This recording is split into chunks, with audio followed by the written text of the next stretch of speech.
Since switching to these 9mm stainless steel grill grates in my grill, I've found that the grill brushes that I currently own just aren't doing as good of a job as I'd like. And somehow my phone just magically knew this and started inundating my social feeds with the BBQ Daddy grill brush. I saw that it was available at a local Home Depot, so I thought it was worth a try.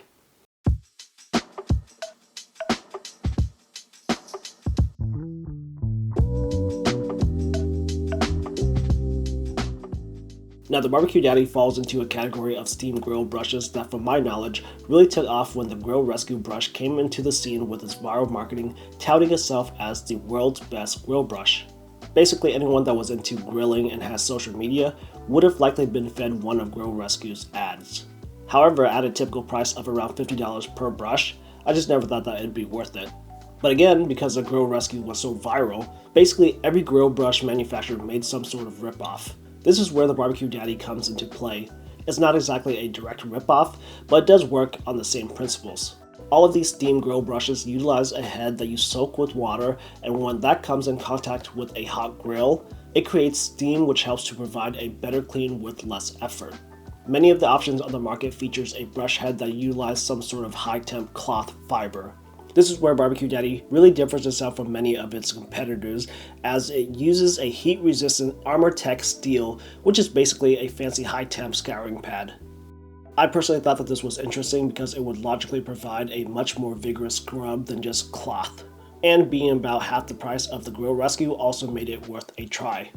In terms of design, the BBQ Daddy features two pretty ergonomic handles that provides a comfortable scrubbing angle when in use.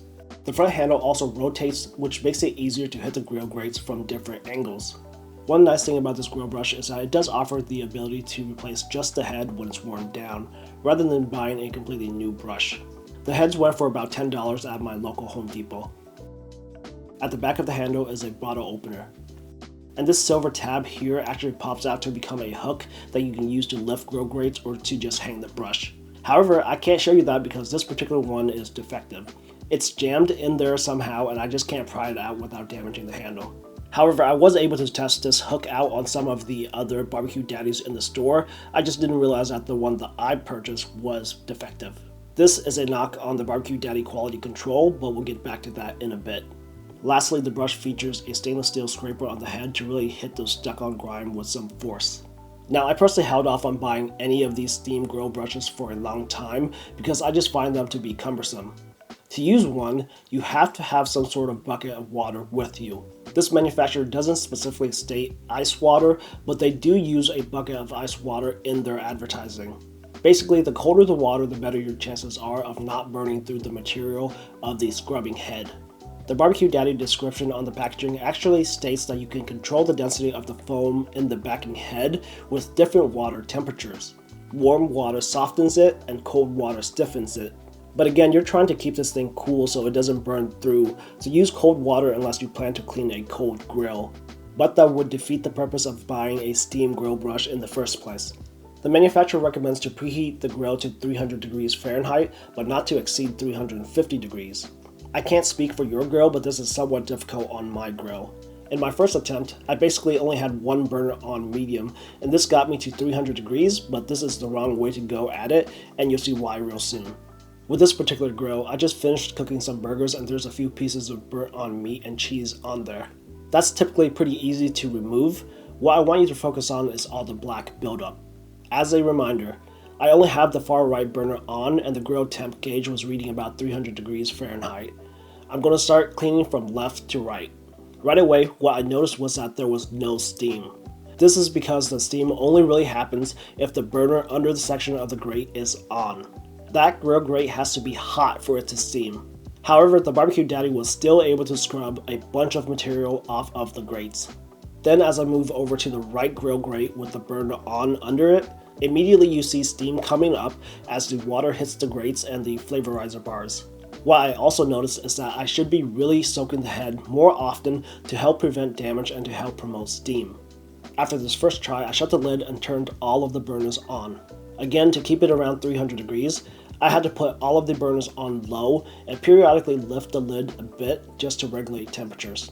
This time the left side still didn't really get any more steam, so this tells me that you really have to let the grates sit there and bake for a bit for there to be some steam.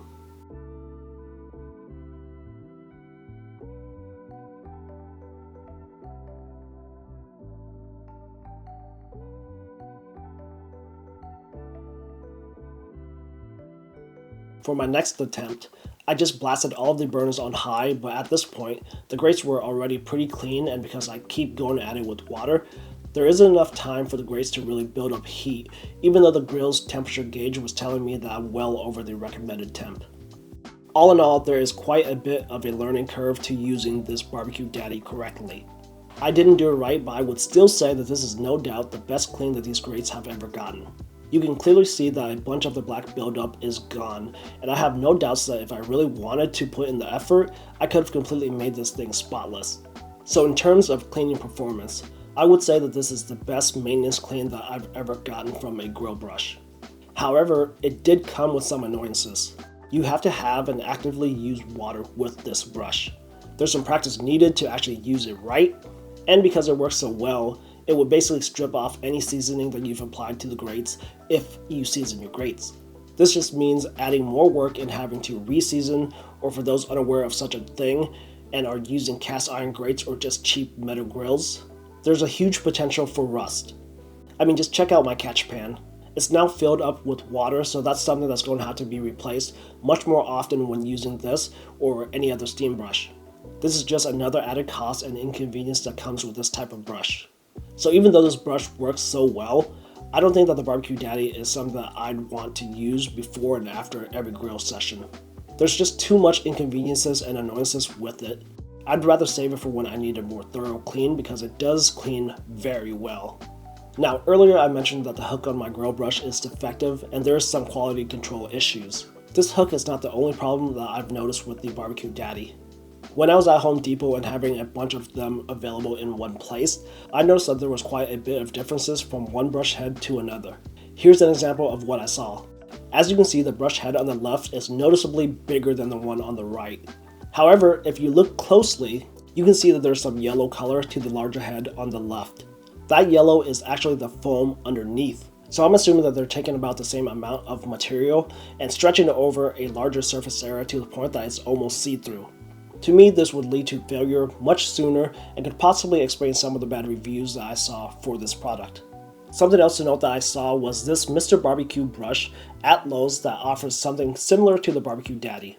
It's a different handle, but features a head that uses the same material. The main appeal of this option to me is that it's $18.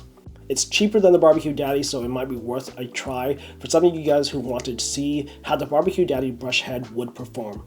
The main drawback to this Mr. BBQ brush is that the head is not replaceable, so you would end up spending more money in the long run if you had to keep buying them. Just something to keep in mind. And that's about it. Like I said, the BBQ Daddy performs very well in terms of cleaning, but there's a lot of drawbacks and inconveniences that makes me not want to use it on a daily basis. So I guess that means I'm going to have to go back and try to look for another BBQ brush in hopes of finding something that works for my particular grill grates. I hope you guys have enjoyed this video. If you did, I'd appreciate if you can give the video a thumbs up, share it around, comment down below with any thoughts or questions that you may have. Don't forget to subscribe to this channel for more content. And if you want to further support this channel, consider hitting the join button down below to become a member of this channel or become a patron on Patreon. Thanks a lot for watching this video, and I'll see you guys in the next one.